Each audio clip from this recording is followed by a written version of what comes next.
تو عمر بن خطاب رضی اللہ رونے لگے کہ آپ اللہ کے رسول ہیں، آپ اللہ سے دعا کرتے اللہ آسمان سے کیا نہیں دے سکتا آپ، پھر بھی آپ ایسی زندگی کو پسند کرتے؟ تو کہ دنیاوی اعتبار سے آپ کے پاس آرائش کے اعتبار سے کچھ بھی نہیں تھا، یہ بہت سادے، لیکن سکون تھا، آپ لوٹ کر اپنے گھر آ جاتے۔ آج ہم اپنے گھر جانا پسند نہیں کرتے، یاد رکھیں، اس لیے کہ جس باغ پر مالی محنت نہیں کرتا ہے نا، اس باغ میں بیٹھنے مزہ بھی نہیں آتا ہے۔ جس باغ پر محنت ہوتی ہے، آلے بنائے جاتے ہیں، اچھے جھاڑ لگائے جاتے ہیں، برے جھاڑوں کی صفائی کی جاتی ہے، تو اس باغ میں مہکدار پھول والے جھاڑ آتے ہیں، اچھے پھل والے درخت آتے ہیں۔ اور جس باغ پر محنت نہیں ہوتی ہے، آسمان سے بارش برستی ہے، اس کے بعد اچھے جھاڑوں کے ساتھ کانٹے دار اور برے جھاڑ آ جاتے ہیں، تھوڑے دن بعد باغ ختم ہو جاتا ہے اور وہ صرف ایک قسم کا کانٹے دار درختوں کا جو ہے ایک علاقہ بن جاتا ہے، جس میں جانا کوئی پسند نہیں کرتا ہے۔ تو یہ سخت ضرورت ہے آج کی کہ ہم اپنے گھروں کی جیسی اصلاح کرنا چاہیے ویسی اصلاح کریں، تاکہ ہمارے گھر بھی وہ سکون کی جگہ بن جائے۔ آج ہمارے گھر یقین جانیے سکون کی جگہ نہیں، کوئی کسی کا منہ نہیں دیکھنا چاہتا اور کسی سے ملنا نہیں چاہتا ہے۔ نبی اکرم صلی اللہ علیہ وسلم کا ایک واقعہ سنیے، آپ کے گھر کا ایک واقعہ۔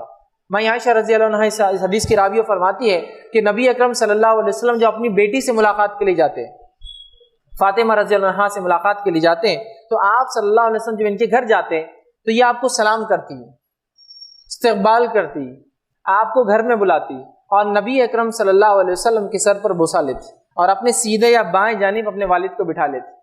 پھر وہ کہتی ہے کہ جب یہ گھر آتی، حضرت فاطمہ رضی اللہ عنہا جب گھر آتی تو نبی اکرم صلی اللہ علیہ وسلم کا استقبال کرتے، سلام کرتے، ان کے چہرے میں جو ہے سر مبارک پہ جو ہے بوسہ لیتے، اور اس کے بعد جو ہے آپ کو سیدھے یا بائیں جانب جو ہے بٹھا لیتے۔ یہ بیٹی سے آپ صلی اللہ علیہ وسلم کی محبت ہے۔ یقین آپ کو بیٹے ہوتے تو آپ ایسی محبت ان کے ساتھ بھی کرتے۔ آج کیا ہمارے گھر ایسی جگہ ہے جہاں ہم اتنی محبت کرتے ہیں؟ ہم تو سوچتے ہیں بیٹیاں جتنے جلدی گھر سے نکل جائے اتنا اچھا، اس لیے کہ بڑا مسئلہ ہے، بوجھ ہے، وہ سکون اطمینان نہیں حاصل کر پاتے، یا تو تربیت نہ دینے کی وجہ سے چاہتے جلدی سے نکاح ہو جائے، یا تو پھر دیگر مسائل ہے کہ جو ان کی تکلیفیں، ان کی زبان، ان کی شرارتیں، ان کی عادتیں، ہم پریشان ہیں۔ تو یقیناً ہمیں بہت زیادہ سخت ضرورت ہے کہ اپنے گھروں کی ہم اصلاح کریں، جیسے اس کے اصلاح کرنے کا یاد رکھیے حق ہے۔ اب آئیے کچھ نکات کے شکل میں، پوائنٹس کی شکل میں کچھ باتیں آپ کے سامنے رکھتا ہوں کہ کس طرح سے ہم اپنے گھروں کی اصلاح کریں، یہ کیسے اپنے گھروں کی اصلاح کی جانی چاہیے۔ شروعاتی نکات تو وہ ہے جو بہت اہمیت کے حامل ہیں، جن کو ہم اسی اعتبار سے لیں۔ اگر ان میں سے کوئی بات نہ ہو تو اگلے نکات کی طرف ہم بڑھ جائے کہ یہ تو ماشاءاللہ نہیں ہے، تو اگلی اصلاح کی طرف۔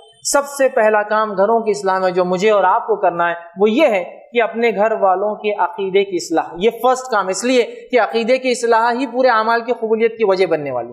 یہ عقیدے کا بگاڑ ہی ہمارے تمام اعمال کے بگاڑ یا آخرت میں برباد ہونے کی وجہ بننے والی ہے۔ تو سب سے پہلا کام ہمیں کرنا ہے، میں اپنے گھر والوں کی اصلاح کیسے کروں عقیدے کے معاملے میں۔ اور اگر مجھ سے بڑے جو میرے ماتحت نہیں ہے، سمجھ لیجئے والدین ماتحت نہیں آتے ہیں میرے، اس لیے کہ وہ میرے والد خود ذمہ دار ہے، تو ظاہر سی بات ہے وہ ماتحت نہیں میرے، لیکن کم از کم وہ نہ اصلاح ان کی نہ کر پاؤں تو کم از کم اپنے ماتحت لوگ تو میں اصلاح کر پاؤں۔ میرے ماتحت کون ہوتا ہے؟ میرے بیوی اور بچے، یہ ڈائریکٹ میرے ماتحت لوگ۔ اس کے بعد جو ہے میرے والد ہیں جن کو میں اصلاح کر سکتا ہوں، میرے بھائی بہن اگر چھوٹے غیر شادی میرے ساتھ رہتے ہیں تو وہ بھی میری کفالت میں تو ماتحت ہے۔ تو سب سے پہلے ان کے لیے ہم کوشش کریں کہ ہم اصلاح کریں، اور اس کے بعد پورے گھر کی اصلاح، مطلب بیوی ہو گئے، بچے ہو گئے، اس کے بعد گھر کے اندر دیگر رشتہ دار، والدین، ہم کو ان کی سب سے پہلے عقیدے کی اصلاح کرنا ہے۔ اس لیے کہ ہم تمام جانتے ہیں اللہ رب العزت اس معاملے میں کوئی گڑبڑی ہو جائے تو آخرت میں برداشت نہیں کرنے والا، اعمال ہمارے حقارت ہو جانے والے۔ اللہ رب العزت نے اسی بات کو سورہ نساء سورہ نمبر 4 آیت نمبر 24 میں یوں فرمایا، ان اللہ لا یغفر ان یشرک بہ ویغفر ما دون ذلک لمن یشاء، کہ اللہ ہرگز معاف نہیں کرے گا کہ اس کے ساتھ شریک کیا جائے، ہاں اس کے علاوہ گناہ چاہے تو وہ معاف کر سکتا ہے، ٹھیک ہے، لیکن شرک کو اللہ معاف نہیں کرے گا۔ سورہ مائدہ سورہ نمبر 5 آیت نمبر 72 کے حصے میں اللہ نے فرمایا، انہ من یشرک باللہ فقد حرم اللہ علیہ الجنہ ومأواہ النار وما للظالمین من انصار، کہ جس کسی نے شرک کیا اللہ نے اس کے لیے جنت کو حرام قرار دے دیا، جہنم اس کا ہمیشہ کا ٹھکانہ ہے، اور ایسے ظالموں کو اس روز کو مددگار نہیں ملنے والا ہے۔ تو ہماری کوشش ہوگی سب سے پہلے عقیدے سے شروعات کریں، اور ایسی مضبوط اصلاح، ایسی مضبوط تربیت، اگر بچے ہیں اور بڑے ہیں تو اصلاح، ایسا معاملہ کرے کہ چاہے حالات کیسے بھی ہو، چاہے کتنا ہی سخت معاملہ ہو، لیکن انسان کا ایمان نہیں ڈگمگانا چاہیے، ورنہ اچھوں کو دیکھا کہ اللہ رحم کرے، تھوڑے دن بیمار ہو گئے، کسی نے آ کے کہہ دیا ارے یہ بیماری کے لیے تو ضروری ہے کہ آپ گلے میں کچھ لٹکا لے، دعوت و کتاب و سنت کا گلے میں کچھ لٹکا ہوا ہے، یہ کیا ہے؟ ارے نہیں یہ معاملہ نہیں سمجھتا، آپ لوگوں کو ذرا الگ ہے، وہ عقیدہ اپنی جگہ لیکن یہ ذرا معاملہ الگ ہے، اس لیے کہ اس بیماری کا حل ہم کو نہیں مل رہا، فوراً گراوٹ نظر آتی۔ تھوڑا تجارت نیچے جانا شروع ہوئی تو کچھ تو بھی نئی نئی چیزیں لگانا چٹکانا شروع کر دیا اس نے، حالانکہ کتاب و سنت کہاں ہے؟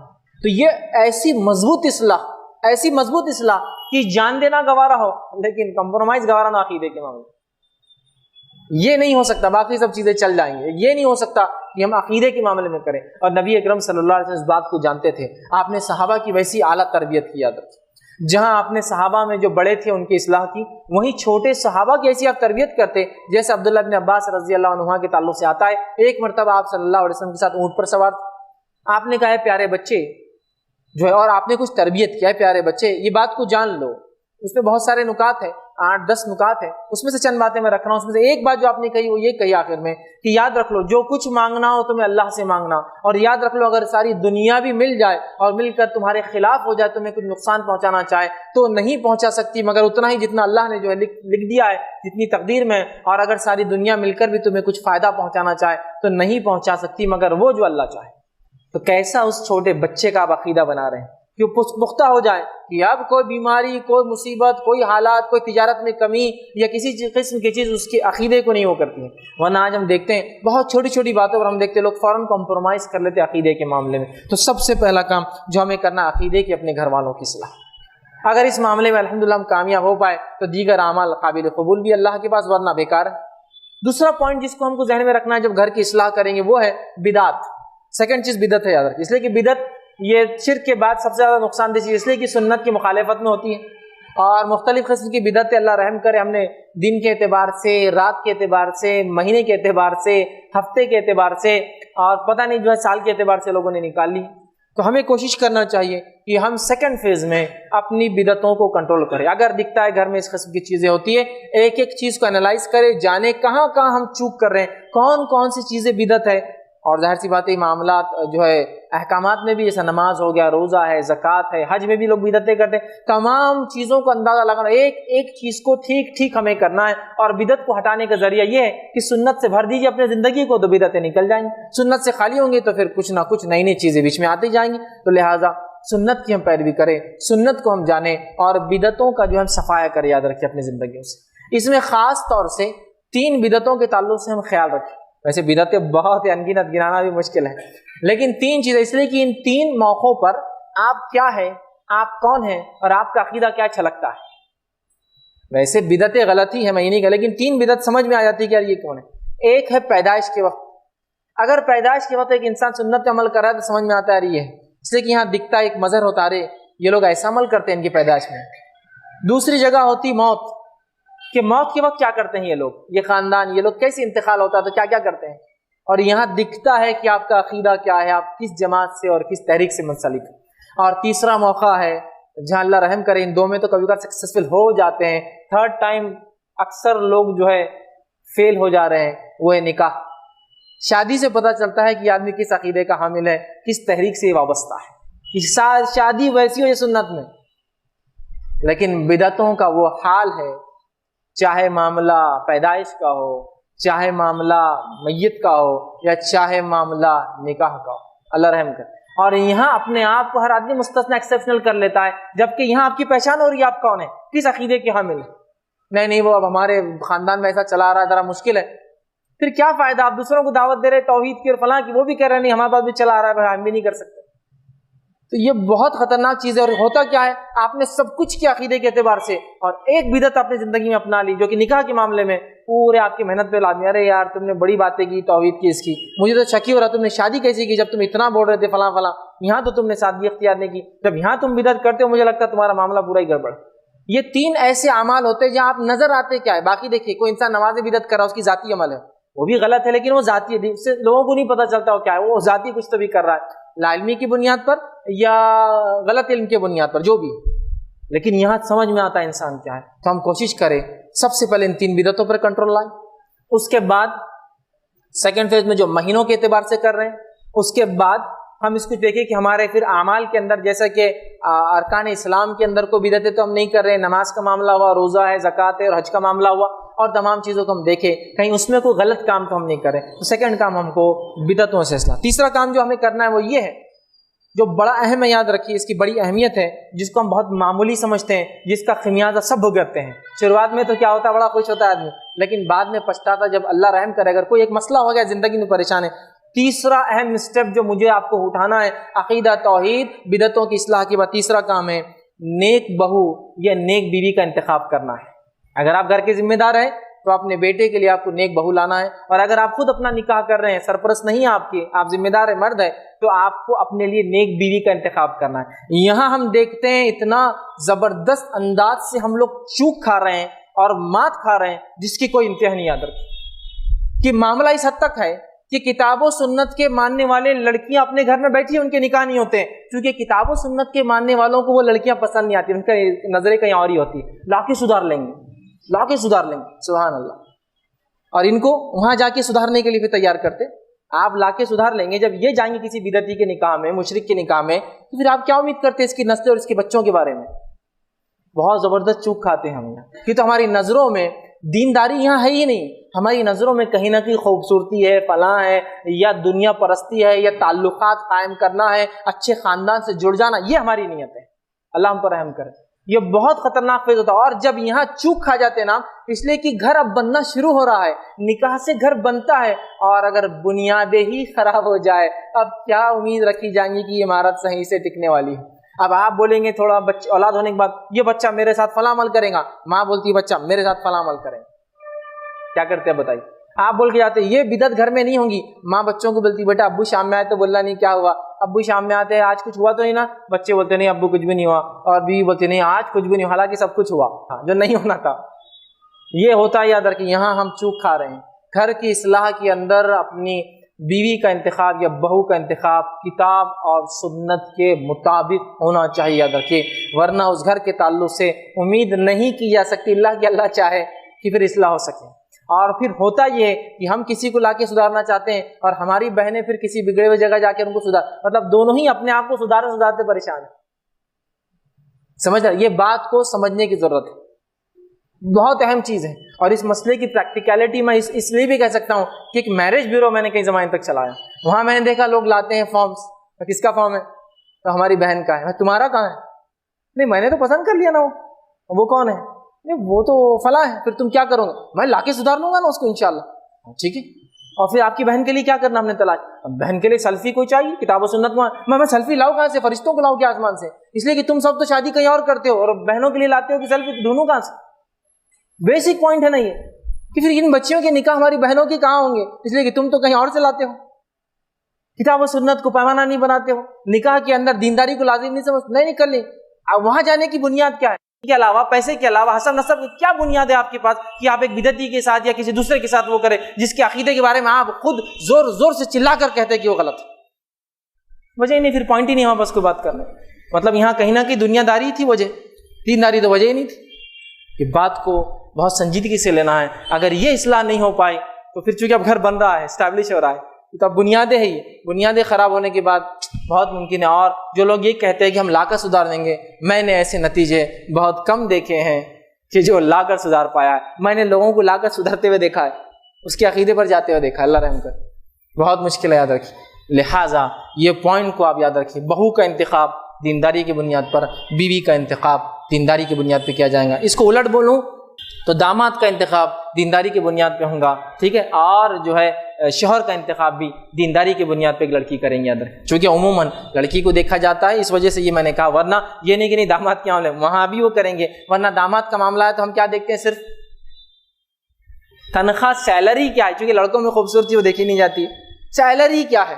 اب کوئی کہہ دے کہ یہ لڑکا ہے دیندار ہے، 5 وقتہ نمازی ہے، کتاب و سنت کا پابند ہے، مسجد میں رہتا ہے، جمعہ میں شریک ہے، فلاں ہے، اجتماعات منعقد کرتا ہے، سیلری کیا ہے؟ اس کی سیلری جو ہے 15,000 ہے، ٹھیک، اگلے لڑکے کی 25، تو بھائی سال کا 1,20,000 گھاٹا کون اٹھانے والا ہے؟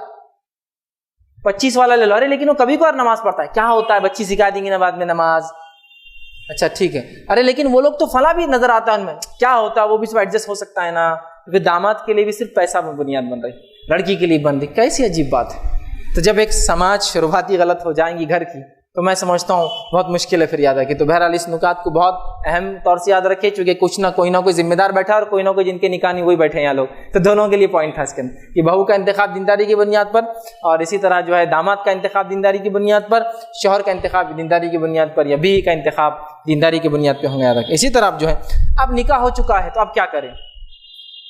چوتھا پوائنٹ، اب نکاح ہو گیا، اب کیا ہے، اب نکاح ہو گیا تو اپنی بیوی اور بچوں کی اب تربیت کرنا پڑے. اب جو ہوا سو ہوا، چلیے اب اس کے لیے ہم غم نہیں کرتے، اب جو ہونا تھا ہو گیا. اب کیا کیا جائے؟ تو تربیت کی جائے. صحیح مسلم کی روایت ہے، رسول اکرم صلی اللہ علیہ وسلم کے تعلق سے ماں عائشہ فرماتی ہے کہ رات میں اللہ کے رسول صلی اللہ علیہ وسلم اٹھتے ہیں اور میرے اوپر پانی چھڑکتے ہیں اور کہتے ہیں عائشہ اٹھو اور وطر پڑھ لو، مطلب تہجد کی نماز پڑھو، اور چونکہ عشاء کے بعد وطر نہیں پڑھتے تھے تو تم جو ہے وطر کو ادا کر لو. تربیت کر رہے ہیں نا ایک طرح سے ماں عائشہ رضی اللہ عنہا کی، چونکہ آپ عمر میں بھی کم تھی، آپ تربیت کر رہے ہیں ان کی ایک طرح سے، بیوی بھی آپ کی زوجہ، تو آپ تربیت کر رہے دیکھیں کیسا اٹھا رہے ہیں کہ پانی چھڑک رہے ہیں کہ اٹھو، مطلب تربیت کرنا چاہیے پھر اس معاملے میں بیوی کی اور بچوں کی کہ اب نکاح ہو چکا ہے، سمجھایا جائے، مل بیٹھ کر بات کی جائے. ورنہ ہوتا کہ ہاں بس کبھی کبھار کتاب و سنت پہ آ گئے، میں بول دے رہا کل سے تم ایسے ہو جانا، بیوی بولتی جاؤ کیا کرتے کر لو، دیکھ لیتی میں کل. یہ سچویشن نہیں ہے، آپ کو ایکسپلین کرنا ہے، آپ کو سمجھانا ہے، آپ کو منانا ہے، آپ کو بتانا ہے وہ چیز یاد رکھیں. کیونکہ ظاہر سی بات ہے جیسا مجھے وقت لگا اپنی اصلاح کرنے میں، میری بیوی کو بھی امید ہے وقت ہی لگیں گا، اچانک تو نہیں ہوتی ہے کوئی چیز، ٹھیک، امید ہے بچوں کو وقت لگے گا. تو سمجھانا ہے، مل بیٹھ کر سر جوڑ کر بات کرنا ہے، یہ نہیں کہ بس یہ نہیں تو ختم بس آج معاملہ نہیں، سمجھانا ہے. ٹھیک ہے، تو بہرحال اس چیز کو ہم یاد رکھیں کہ پھر اگر ہو چکا ہے تو ہم تربیت کریں اپنی بیوی کی اور بچوں کی. اسی طرح جو ہے پانچویں چیز، گھر والوں کی ایمانی تربیت ہم کریں. ایمانی تربیت سے میری مراد ہے جیسا کہ نماز کی تاکید، اور نماز سے جب میں کہہ رہا ہوں تو فرائض کی نہیں، یہ موقدہ اور سنن کی تاکید، اضافے کی بات ہو رہی ہے، چونکہ فرائض تو فرض ہے ہی، لیکن اگر اس میں چوک ہے تو اس کی بھی تاکید، اس کے بعد موقدہ اور سنن اور نوافل کی تاکید کی اضافہ کیا جائے. اس طرح صدقہ اور خیرات کی تاکید کہ خود بھی بڑے سرپرست صدقہ اور خیرات کریں، بچوں کو تعلیم تربیت دیں. ورنہ ہمارے پاس صدقہ اور خیرات کا بہت کم نظم ہے، یاد رکھیں. ایک قومی اعتبار سے نظم نہیں ہے، افرادی اعتبار سے ماشاءاللہ کچھ لوگ ہیں جو دیتے ہیں اللہ کے نام، لیکن ایک قومی نظم مزاج نہیں ہے دینے کا. ہمارا مزاج صرف لینے والا بن چکا ہے، کیونکہ ہزاروں سال سے ایسی قوم میں رہے جو سود خور قوم ہے، تو لینے کا مزاج ہے، دینے کا کچھ بھی نہیں رہتا ان کے سسٹم. ٹھیک، تو بہرحال اس کی وہ تاکہ. اسی طرح روزے صرف فرض نہیں، رمضان کے روزے ماشاءاللہ ہم رکھتے ہیں، لیکن ہر جمعرات اور پیر کے روزے کی تاکید کی بھائی رکھا کرو، آپ کی سنت ہے. اسی طرح ایام 20 جو ہوتے ہیں چاند کے بیچ کی جو تاریخ اس کے اندر روزے. اسی طرح اور بھی دیگر روزے جو آپ صلی اللہ علیہ وسلم ثابت ہو، یاد رکھیں، ان کے رکھنے کی تاکید. اسی طرح جو ہے نیکی کی تاکید اور برائی سے رکنے کی تاکید. یہ گھر کا ایسا ماحول ہو تو ایمانی تربیت کا جو ہم اپنے گھر میں نظم کریں. اسی طرح جو چھٹی چیز جو ہے گھر میں جو ذکر و اذکار کا اہتمام ہو، اس لیے کہ ذکر کرنے والے کو نبی اکرم صلی اللہ علیہ وسلم زندہ کہا، اور جو ذکر نہیں کرتا اس کی مثال میت کہی، مردہ کی کہی. ٹھیک ہے، تو لہٰذا ذکر کا اہتمام ہو. اب ذکر کا اہتمام بولے تو ہمارے پاس ہوتا ہی ہے کہ ایک جانماز نظر آتی ہے اور ایک تسبیح نظر آتی ہے اور آدمی بیٹھا ہے اور اسی کو ذکر سمجھا. ذکر سے مراد میں کہہ رہا ہوں اللہ کا ذکر اٹھتے بیٹھتے کھاتے پیلتے ملتے جلتے کرنا ہے، اس کو عام کر دینا ہے. لیکن ذکر کا بھی معاملہ اتنا خاص ہے، اللہ رحم کرے آج، کہ اگر سوال کیا جائے کہ آخری بار بیوی کو سلام کب کیا، تو خان صاحب سے پوچھ رہا بیوی کو سلام. بیوی نے کرنا چاہیے میرے کو سلام جب میں گھر میں آؤں تو جب آپ اپنی بیوی کو سلام نہیں کریں گے تو بچوں کی تربیت کیسے کر پائیں گے آپ؟ بچے کیسے سیکھیں گے کہ بڑوں کو سلام کرنا چاہیے، چھوٹوں کو سلام کی تربیت کے یہی ہوگا، گھر میں آنے والا کرے گا. نبی اکرم صلی اللہ علیہ وسلم ایک مرتبہ ماں عائشہ رضی اللہ عنہا کے حجرے میں آئے، گھر میں آئے اور بغیر سلام کے داخل ہو گئے. تو آپ نے سوال کیا اللہ کے رسول کوئی مصیبت؟ کہا نہیں. کوئی پریشانی؟ تو کہا نہیں. تو کہا بغیر سلام کی؟ تو آپ صلی اللہ علیہ وسلم باہر گئے، پھر سلام کر کے داخل ہوئے، کیونکہ آپ کی عادت تھی سلام کرتے تھے، بیوی کو سلام کرتے تھے. تو جب سلام کا اہتمام نہیں ہے، آخری بار والد کو سلام کب کیا؟ تو رمضان پہ کیا تھا، پھر بقرعید پر ایک بار ہوا، اور اب کے بقرعید پر نہیں کروں گا، عیدی نہیں ملی تو صرف رمضان کو رمضان کیا کروں گا، چونکہ پیسہ ملتا ہے تو سلام ہوتا ہے. نہیں ہوتا ہے، ابا کو بھی سلام کرتے کہ روز منہ دیکھ رہے ان کا سامنے اٹھ رہے بیٹھ. آپ صلی اللہ علیہ وسلم کا معمول ذکر، سلام تو ایک چھوٹا سا ذکر ہے، ذکر تو کئی چیزیں ہیں. آپ صلی اللہ علیہ وسلم حضرت ابوبکر رضی اللہ عنہ فرماتے جب ہم لوگ آپ صلی اللہ علیہ وسلم کے ساتھ چلتے اور کوئی دیوار بیچ میں آتی اور آپ صلی اللہ علیہ وسلم ایک طرف سے اور ہم ایک طرف سے آتے تو پھر اللہ کے رسول صلی اللہ علیہ وسلم سلام کرتے، تھوڑے سے الگ ہوئے پھر سلام کرتے. ٹھیک، اسی طرح ذکر و اذکار میں کوئی بڑے بڑے چھوٹی چھوٹی چیزیں، نماز کے بعد چھوٹے چھوٹے اذکار، سبحان اللہ، ٹھیک ہے، الحمدللہ، اللہ اکبر. اسی طرح جو انشاءاللہ، ماشاءاللہ، تبارک اللہ، جو چھوٹی چھوٹی چیزیں آپ بول سکتے ہیں، انشاءاللہ کل کام کروں گا، ماشاءاللہ بڑی اچھی چیز ہے، اللہ برکت دے آپ کے، یہ بھی ہم سے بولنا نہیں ہوتا ہے نا. اور ذکر و اذکار کو بھی خاص کر دیا. اگر کوئی کہہ دے ماشاءاللہ، سامنے والا بولتا ہے اتنا موٹا ہوں میں، یار ابھی تو صحت کمزور چل رہی ہے اور آپ ماشاءاللہ بول رہے، گویا ماشاءاللہ خاص ہے صرف صحت مند آدمی کو بولا جائے. کوئی کہہ دے سبحان اللہ تو لوگ بولتے کس نے شعر کہا ہے یہاں، یہ آپ سبحان اللہ بول رہے ہیں. ذکر کو بھی خاص کر دیا، صرف کچھ مقامات پہ صرف کہا جا رہا ہے. ٹھیک، یہ ایک عام چیز ہے، یاد رکھیے. ایک معمول مومن کا زبان سے جتنا ہو سکے وہ ذکر کرے اللہ کا. تو گھر والوں کو ذکر کی تاکید. بڑے خود کریں، چھوٹے بھی کریں گے بڑوں کو دیکھ کے انشاءاللہ۔ اسی طرح جو 7ویں چیز جو ہے گھر والوں کو دینی علم سکھائے، یہ ہمارا فریضہ ہے، یاد رکھیے۔ اس لیے کہ جو میں نے آیت پڑھی تھی وہ سورہ تحریم سورہ نمبر 66 کی آیت نمبر 6 تھی، یا ایھا الذین آمنوا قوا انفسکم واہلکم نارا، اے وہ لوگوں جو ایمان لائے اپنے آپ کو اور اپنے اہل وعیال کو بھی بچوں کو جہنم کی آگ سے بچاؤ، وقودھا الناس والحجارہ، جس کا ایندھن انسان اور پتھر ہے، علیہا ملائکۃ غلاظ شداد، اور اس پر سخت قسم کے فرشتے تعینات ہیں، لا یعصون اللہ ما امرهم ویفعلون ما یؤمرون، وہ اللہ کی کسی بات کی نافرمانی نہیں کرتے، جو حکم ہوتا ہے وہ کر گزرتے ہیں۔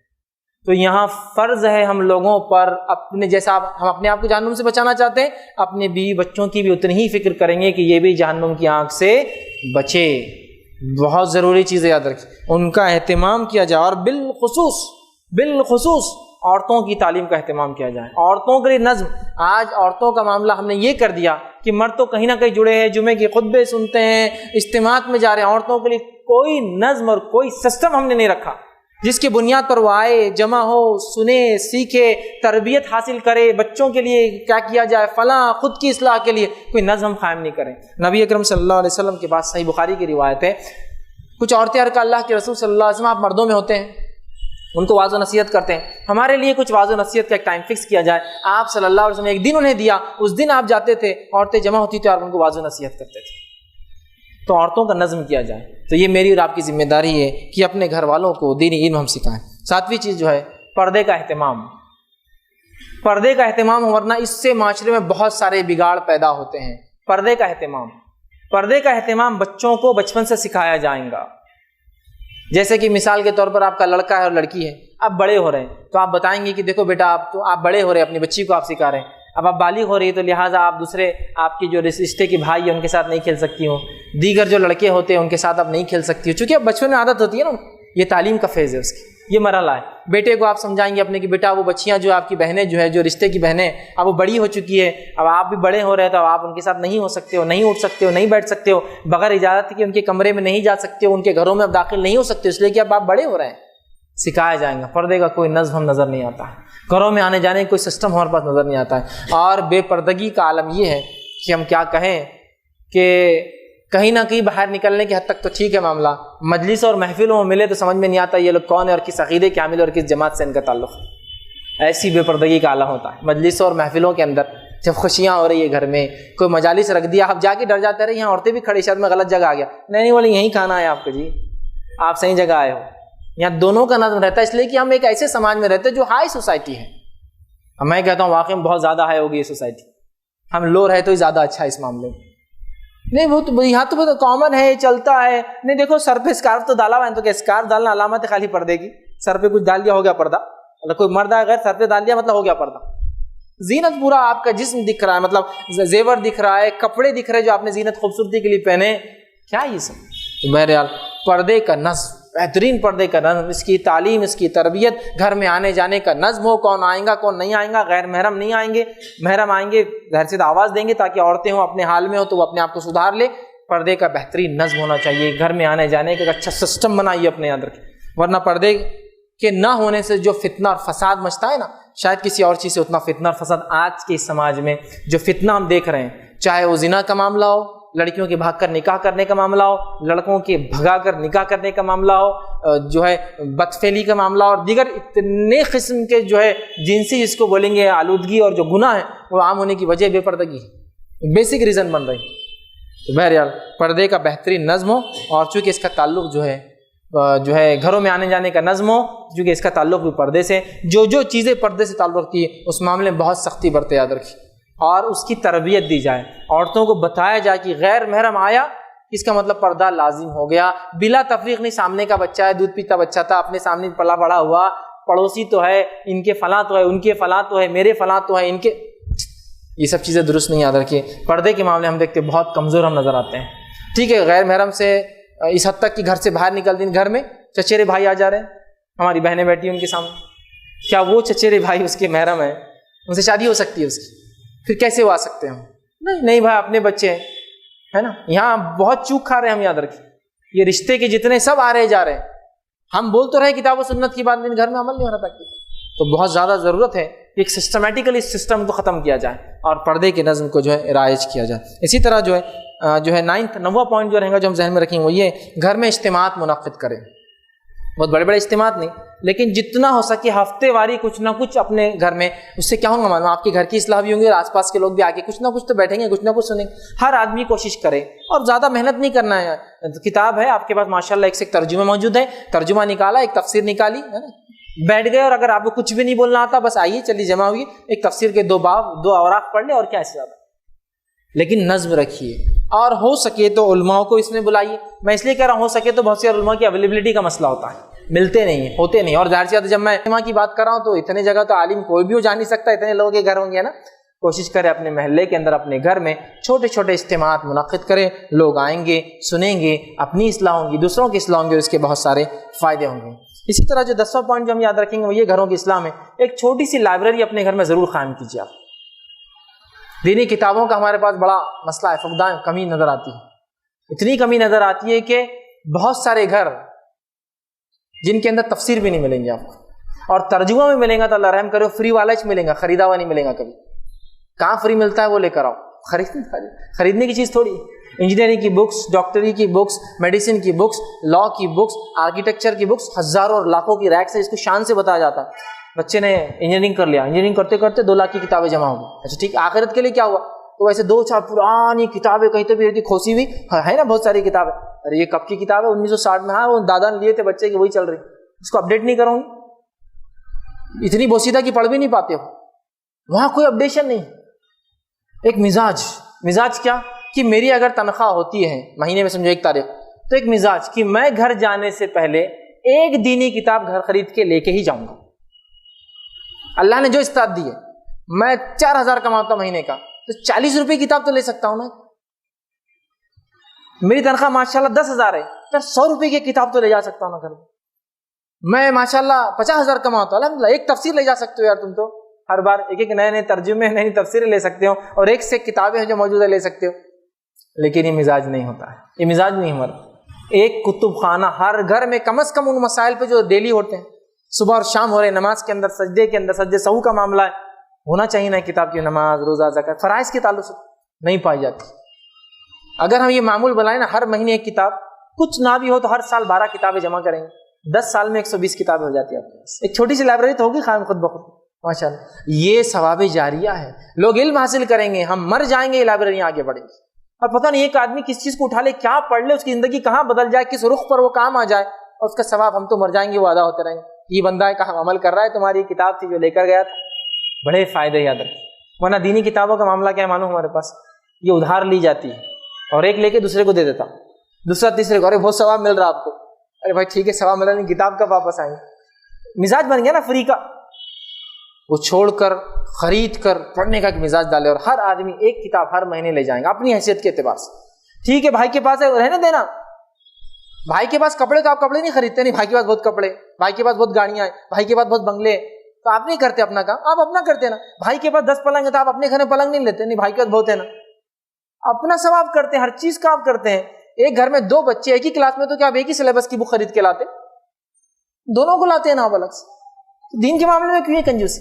تو کم از کم ایک چھوٹی سی لائبریری ہر انسان کے گھر میں ہو, اور پھر دیکھیے کیسا دین کا ماحول, ایک علم کا ماحول بنتا جاتا ہے. اسی طرح 11واں نقطہ ہے, علماء کو اپنے گھر بلائے.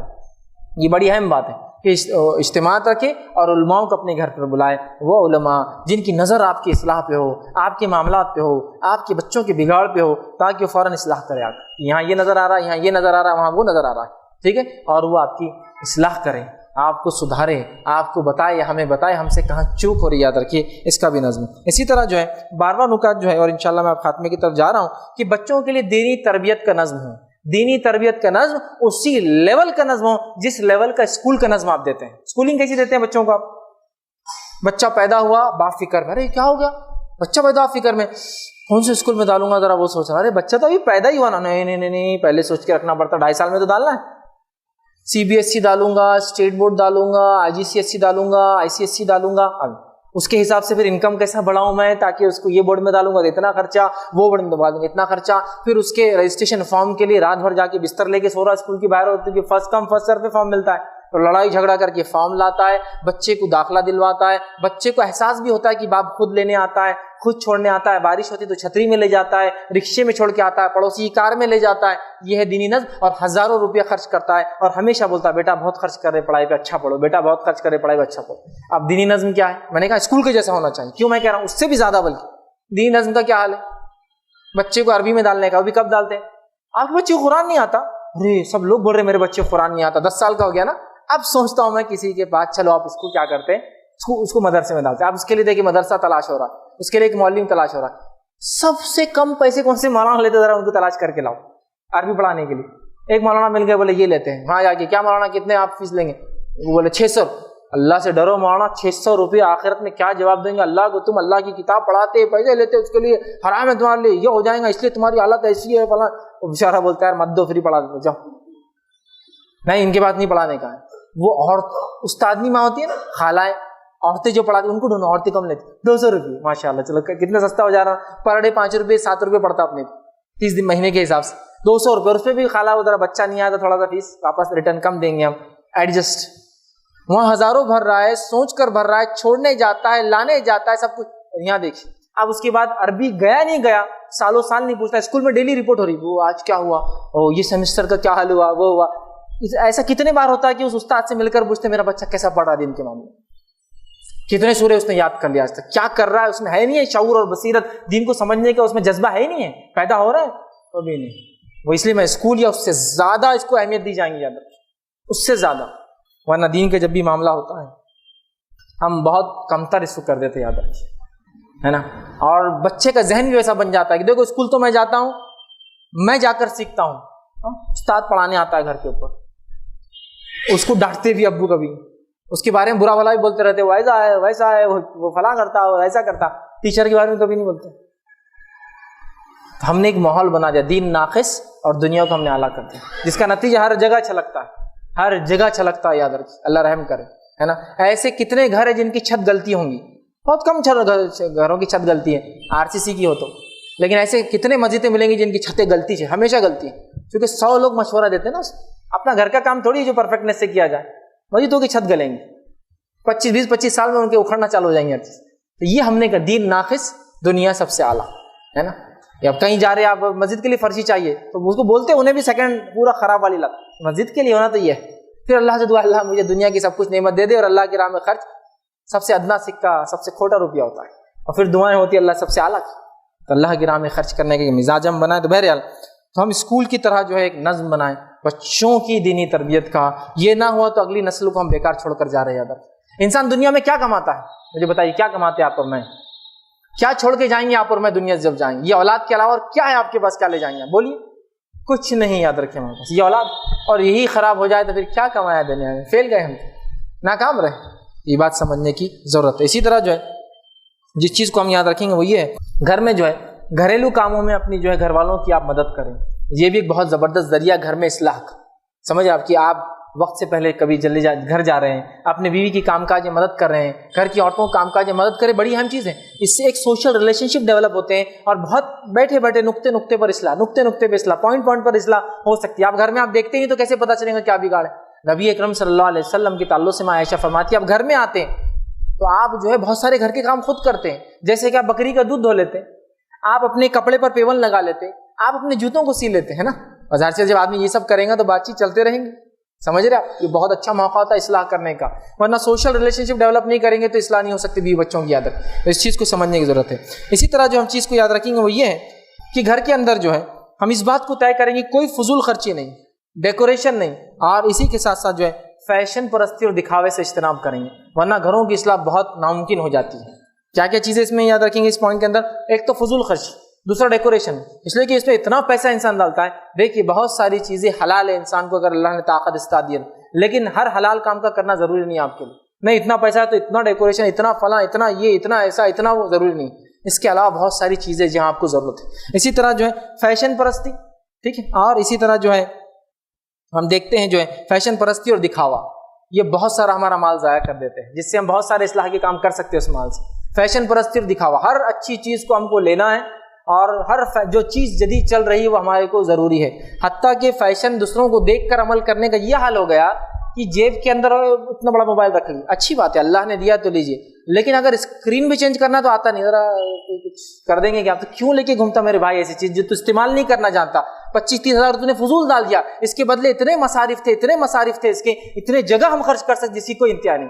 آج دعوت و تبلیغ کے لیے کیا ہمیں دینی لٹریچر کی ضرورت نہیں ہے؟ آج غیر مسلموں میں اسلام پہنچانے کے لیے ہمیں کتاب نہیں ہے اس کے لیے پیسہ، اور آپ ایسی چیز لے کے گھوم رہے اس کا استعمال ہی آپ کو نہیں آتا ہے۔ اللہ نے دیا ہے استعمال کی چیز ہے تو آپ لاکھوں اور کروڑوں کے لیے اسلام روکتا نہیں، لیکن آپ غیر ضروری فضول لوگوں کو صرف بتاؤں کہ میں یہ حیثیت کا حامل ہوں، سماج میں یہ مقام ہے میرا، یہ عجیب بات ہے۔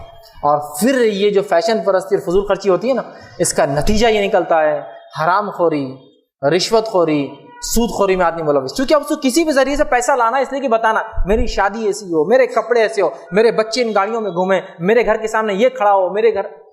کیا ضرورت ہے ان تمام چیزوں کی؟ ضرورت کی چیزوں سے اسلام نہیں روکتا آپ کو، لیکن آپ بے فضول کریں اور اپنی چادر سے زیادہ کریں، یہ اپنی نفس ظلم ہوتا۔ اور بہت سی بار معاشرے میں بگاڑ فیشن پرستیوں نے، فیشن پرستی آج دیکھیں نا کس حد تک، مردوں میں فیشن پرستی نہیں پائی جاتی، مرد زیادہ سے زیادہ پہنیں گا، کتنا بھی فیشن کریں گا تو اس میں کچھ بھی حرام کاریاں اکثر نہیں ہوتی، یاد رکھیں۔ اگر فیشن بھی کرا تو زیادہ سے زیادہ کپڑے پہن رہا ہو، فل سے فل پہن رہا۔ عورتوں کی فیشن پرستی کی حال ہے، کپڑے ختم سے ختم ہوتے جا رہے ہیں کہ بس صاحب تو ایسا آیا کہ کپڑے دیکھ کر لگ رہا ہے کہ 2-4 ڈریس پہن کے آ گیا، مطلب مرد اور بیوی کو دیکھ لیا تو لگا شاید پیسے ختم ہو گئے، اس سے کپڑے لیتے لیتے اس کو لے ہی نہیں پایا بیچارہ۔ ہاں ہوتا ہے، حالت یہی فیشن ہے، بولے کم کپڑے پہننا، اور شیطان نے کیسا گھمایا کہ عورت کم کپڑے پہنے تو فیشن ہے، مرد زیادہ سے زیادہ پہنے۔ مرد کا حالت یہ ہے کہ ٹخنوں سے نیچے، جوتوں سے نیچے لڑاتے ہوئے گھوم رہا ہو، اور اس کی بیوی کو دیکھے 3/4 پہن کے گھوم رہی ہو، مطلب اس کو کپڑا زیادہ ہو گیا جہاں نہیں ہونا چاہیے تھا، اور اس کو جہاں ڈھانپنا ہے اس نے کپڑا چھوٹا کر دیا۔ تو فیشن پر جتنی چادر اتنے پیر پھیلا، انشاءاللہ بہت ساری چیزوں کی اصلاح ہوں گی، اور بہت سارا پیسہ اپنا بچا پا کر ہم صحیح جگہ اس کو استعمال یوز کر سکیں گے۔ اور آخری جو 2 نکات بڑے امپورٹنٹ اس کو یاد رکھیے، وہ یہ ہے کہ آپ کے بچے اور آپ کی بچیاں کن لوگوں کے ساتھ آتے جاتے اٹھتے اور بیٹھتے ہیں، اس کا آپ کو پورا نالج ہو جاتا ہے۔ یہ بہت اہم چیز ہے۔ آپ بچوں کی اصلاح کرتے ہیں، ان کو تربیت دیتے ہیں، کالج لائف میں چلے گئے، اسکول لائف میں تھوڑے سے بڑے ہو گئے، ہائر کلاسز میں چلے گئے، اور ان کے دوست اور ان کی سہیلیاں ان کو مکمل برباد کر دیتے ہیں۔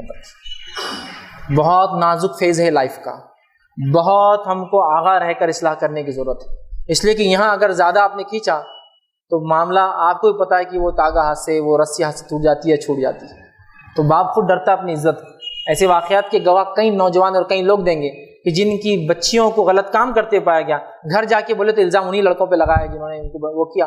تم کہے کو بول رہے، تمہارا ہی کچھ گڑبڑ دکھ رہی، میری بچی بہت اچھی، کیونکہ اسے پتا ہے کہ وہ جو بھی اب اپنی عزت بچانا ہے تو آپ پر الزام لگا دیں گے اٹھا۔ تو بہت زیادہ ضروری ہے کہ کن کے ساتھ اٹھتے ہیں، کن کے ساتھ بیٹھتے ہیں، کیا کرتے ہیں۔ اگر ہینڈ سیٹس یوز کرتے ہیں تو کیا ہوتا ہے، موبائل یوز کر سکتے ہیں تو کہاں یوز کرتے ہیں۔ ہم نے کھلی چھوٹ دے دی، یاد رکھیے یہ موبائل فونز نے جو نقصان پہنچایا آج، ایک زمانہ تھا ہزاروں اور لاکھوں روپے دے کر جن گناہوں کو ہم آسانی سے نہیں کر پاتے پیسے کے باوجود، آج ان گناہوں کو صرف 10 روپے کے ریچارج کر کے آپ گھر کے کونے سے علاقے سے کر سکتے ہیں ان گناہوں کو بآسانی، اور ہم بڑے آسانی سے دے دیتے ہیں۔ آج حالت یہ کہ بچہ باپ اور ماں سے زیادہ اینڈرائڈ ہینڈ سیٹ کو پسند کرتا، باپ آتے ہو جاتا جیب میں سے نکالا بیٹھ گیا، وہ بولتا حضرت اب تم جاؤ ادھر سے، میرا کام کرنے دو مجھے۔ پسند بھی نہیں کرتا، اگر کسی کے پاس ہینڈ سیٹ نہیں، یہ انکل تو عجیب انکل ہے، ہینڈ سیٹ بھی نہیں، چل۔ آپ دیکھیے کس طرح سے حالت ہو چکے ہیں، کس طرف ہم جا رہے ہیں، اس کو تھوڑا غور کرنے کی ضرورت۔ اور اس پہ کوئی غور نہیں کر رہا، نہیں میرا بچہ تو ماشاءاللہ اتنا ہوشیار ہے، 1 لاکھ بنا لیتا گیم کے اندر فوراً، ہاں اینڈرائڈ تو اس کے دائیں ہاتھ کا کھیلے، اور یہ سسٹم تو یہ فلاں ہے۔ کنٹرول نہیں ہے۔ دیکھیے سکھانا اچھی بات ہے، جدید ٹیکنالوجی سے جوڑیے، لیکن کنٹرول کے اندر۔ آپ کا بچہ اگر موبائل یوز کرتا ہے تو کب ریچارج کرتا ہے، کیوں کرتا ہے، کتنا کرتا ہے، کیا ضرورت ہے اس کو؟ اگر گاڑی چلاتا ہے لڑکا اور لڑکی تو پیٹرول ڈالتا ہے، کہاں جاتا ہے، اتنی ضرورت ہے کیا اس کو ہر مہینے کے اندر؟ ٹیوشن کالج جاتا ہے تو وقت پر پہنچتا ہے، وقت پہ وہاں سے نکلتا ہے کیا؟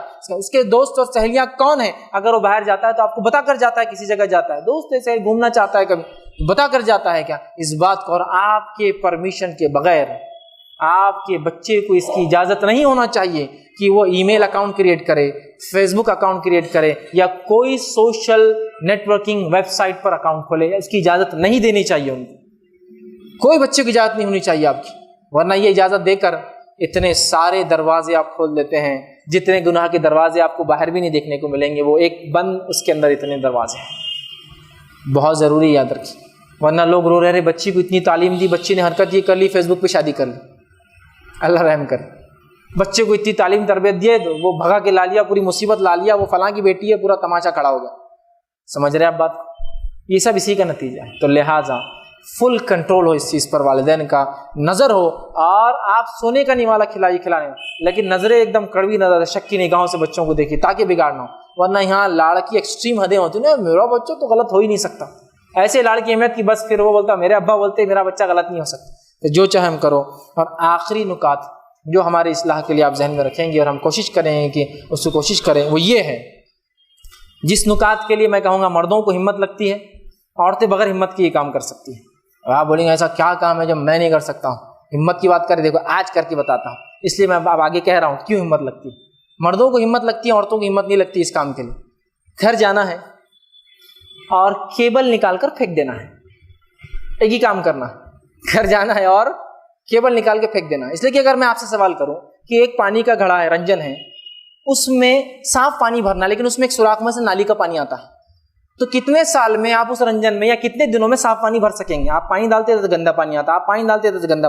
عقل یہ بولتی ہے پہلے گندے پانی کا راستہ بند کیا جائے, رنجن کو خالی کیا جائے, پھر اس میں صاف پانی بھرا جائے. تو عقیدے کا بگاڑ, فیشن پرستی, معاملات کا بگاڑ, بھاگ کر شادی کرنے کا سسٹم اور فیشن, کپڑے کم سے کم پہننے کا فیشن, بے پردگی کا معاملہ, یہ کہاں سے سیکھتے ہمارے بچے اور ہمارے گھر والے؟ بتائیے مجھے, بتائیے کہاں سے سیکھتے؟ نہیں وہ یہود ہے نا, اسرائیل سے آ کے سکھا کے جاتے ہمارے گھر میں. کب آتے بھائی؟ نہیں وہ تو نہیں آ رہے. کہاں سے سیکھ رہے ہیں؟ اس لیے کہ ہم نے کیا کیا, 4,500 کا ایک سیٹ ٹاپ باکس لایا, 10-15 ہزار کی ٹی وی لائی جو فخر کی علامت ہے, ہر مہینے محنت مشقت کر کے 250 روپے کا ریچارج کر کے دیتا ہوں تاکہ میرے بچے اور بیوی بگڑتے رہے کنٹینیوس. جو کہ تربیت کا تو کوئی نظم دینی نظر آتا نہیں ہے, جو نظم ہے وہ ٹی وی کے ذریعے. اب کیا امید کرتے ہیں آپ, سوچیے اس نظم سے کیا نتیجہ نکلنے والے. تو اس لیے میں نے کہا اس کو ہمت لگتی ہے کہ تو آپ جا کے وائر جوش میں نکال تو دیں گے, بیوی بولیں گے رہنا ہے کیا میرے ساتھ, تو یہ وائر رہیں گا, تو میں جاری. تو آپ بولیں گے اس لیے نہیں میں تو بیگم بس ایسے ٹیسٹ کر کے دیکھ رہا تھا, گو آن چلنے دیجیے آپ, ابھی بعد میں اگلے فیز میں کچھ تو بھی ٹرائی کریں گے وہ. اس لیے میں نے کہا ہمت کی ضرورت ہے.